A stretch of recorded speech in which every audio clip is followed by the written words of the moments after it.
This is an Ervin hit and miss engine that I picked up at the Cool Spring Engine Show. It's one of the earliest model hit and miss engines from maybe the mid 70s.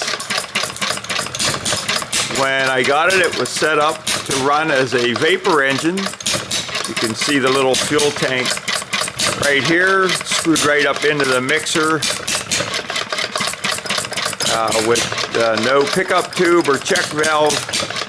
And although it did run well, it quits running when the fuel drops just a small amount in the tank. So I wanted to convert it to a regular pickup tube and check ball system so that it would run a lot longer. Very nice engine.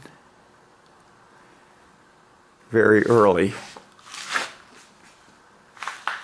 We'll start it back up here again. We just stopped it here for a minute to describe the engine.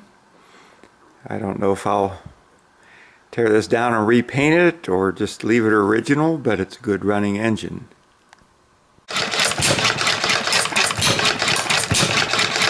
So here we are running again.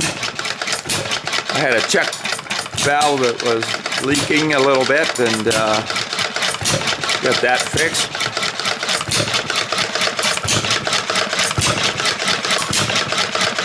Like I say, it runs just as good as a vapor engine, but you have to keep adding fuel because you can't get the level get very low for it to work right.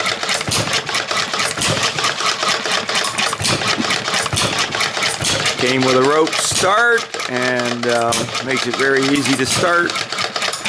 There's the original fuel tank again, which screws right up into the mixer, so we'll keep that.